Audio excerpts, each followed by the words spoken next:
May tanong sa akin, Boss, tulungan mo ako. Natatakot ako. Nag-auto disbursement sa akin. Ayoko na sana mag-loan. Alright, napakagandang mensahe po nito. Pero bago ho natin sasagutin, imbitahan ko ho muna sana kayo na pakisuportahan po sana ang aking mga social media accounts sa YouTube, Facebook, and TikTok sa video po natin. Alamin po natin kung ano po yung po pwede natin gawin pagka nag-auto disburse po itong mga bugo katabusadong online lending apps, pagkabayad po natin.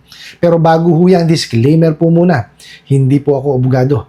Ako po yung maniningil. Lahat po na sinasabi natin sa ating mga video is based on my experience at syempre po sa ating pong pagsaliksik at pagtatanong sa mga kaibigan po nating abogado. At isa pa po, hindi ko po kinukonsinti hindi pagbabayad ng utang dahil ang utang ay responsibilidad at obligasyon na dapat po nating bayaran.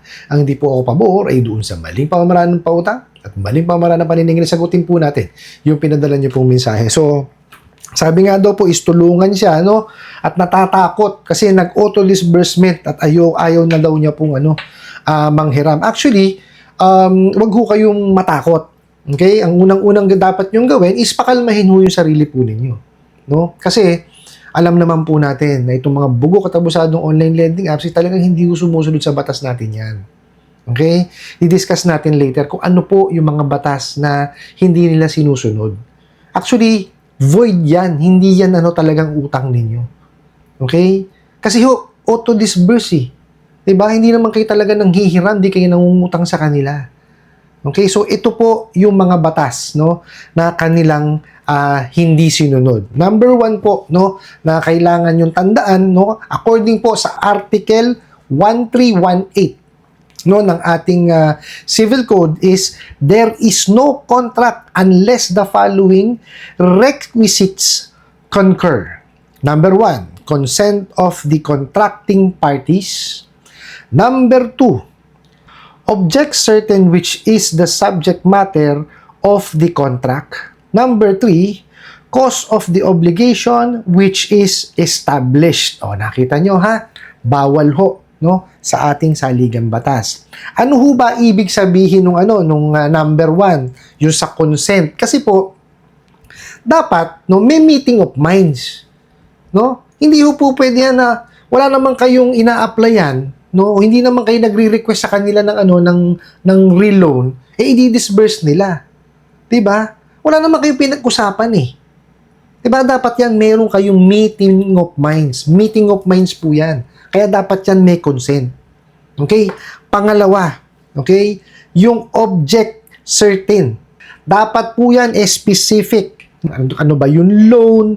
Tapos ano ba yung exact principal amount? Diba? Dapat alam po ninyo.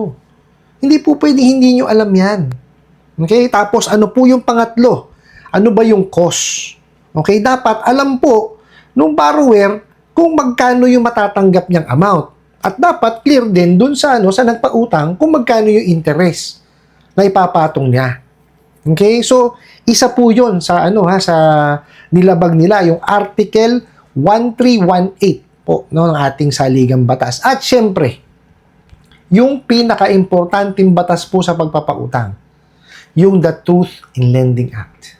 Napakaliwanag po sa batas na yan na dapat fully disclose po yung true value nung hinihiram po. Paano malalaman yung true value? Bigla na lang dinisburse. Diba? Importante po na ma-disclose doon sa nanghihiram kung magkano yung na-approve. Okay? Dapat nag-agree siya doon. Yung interest rate, yung processing fee, yung amortization, yung term, yung penalties, and everything na may kinalaman po sa utang. Dapat yan fully disclosed. Ano ginagawa itong mga bugok na to? Disburse lang po ng disburse. Diba? Wala silang pakialam. Yan ho ang mahirap dito sa mga bugo katabusadong online lending apps. Wala na pong sinunod sa batas po natin. Okay? Kaya nga po, diba, naalala nyo, yung diniscuss ko na may panukala po, si Congressman Jokno. Actually, napakaganda po nun.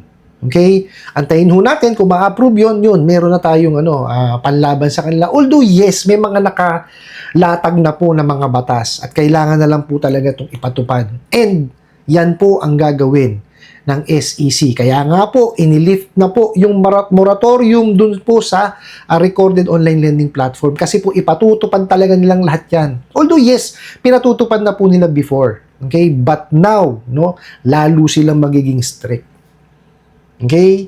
Hindi na huubra yung mga ganyan talaga. Sasalain na pong maigi yan.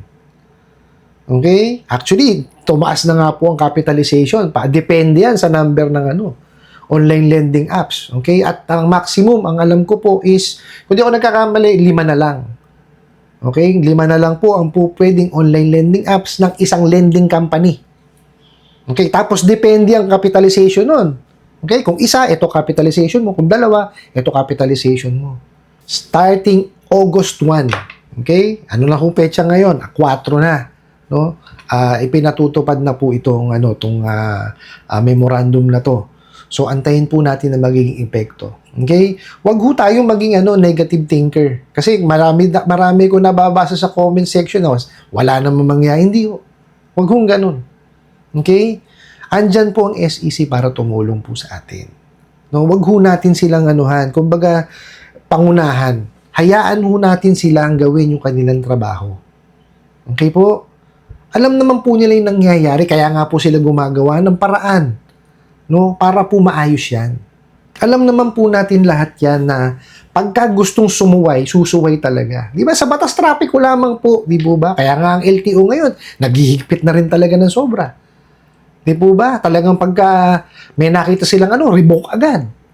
Di ba? Ang lisensya. Ganun na rin po ang SEC. Okay? Wag ho natin silang pangunahan. No, hayaan ho natin silang gawin yung kanilang trabaho. Okay, now, ano ba ang po pwede natin gawin? Pagka naka-receive po tayo ng ganyan, yung automatic disbursement, wag ho natin gagalawin yung pera. Okay? Screenshot natin. Mag-request po tayo ng statement of account, no, kung saan po pinadala yung pera.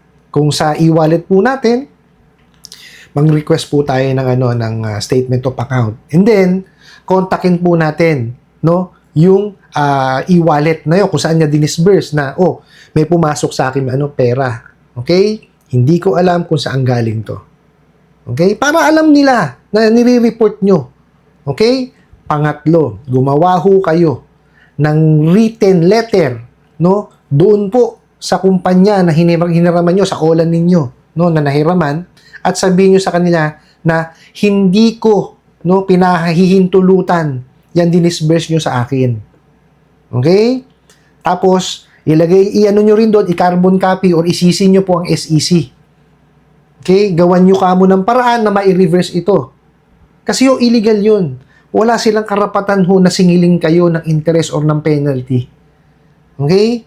Ang po pwede nyo lang ibigay doon is kung magkano po yung dinisburse nila. At dapat sila mag-reverse nun. Gawan ho nila ng paraan yun.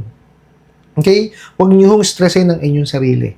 Pagka nagkaroon kayo ng ganyan, ulitin ko po, screenshot, kumuha po ng statement of account, okay? Inform po yung pinag-disbursean nyo na merong pumasok na ng pera sa inyo nang hindi nyo pinahihintulutan, at syempre, i-communicate nyo po, no, doon sa nag-disburse sa inyo, no, yung OLA, na hindi nyo pinahihintulutan yun. And syempre, carbon copy nyo po ang SEC. At ito po ang huling gagawin ninyo. I-complain nyo po sa SEC. Okay? Illegal po kanyo na nag-disburse sa akin. Nagbayad na po kanyo ko. Wala naman ho akong ina-applyan. Okay? Kaya nga po tinapos ko na. Pero dinisburse pa rin po nila. And then, padalan nyo po lahat yung proof na sinabi ko sa inyo, yung screenshot, yung statement of account. Tapos, syempre, naka-carbon copy na sila. Bigyan nyo rin sila ng kopya. Okay? At antayin po ninyo yung magiging resolution po nila. Okay? And then, pagka kayo'y hinaras, ayan, SEC pa rin, BSP, NPC, PNP, NBI, tsaka po ang PAO. Okay?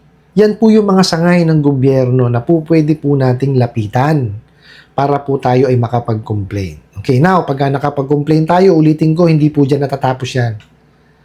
Pagka po yan na-raid, okay, puntahan po natin para makapagsampa po tayo ng kaukulang kaso para po sila ay mapanagot dun sa mga ginawa nilang kawalang-yaan po sa atin. Ano po?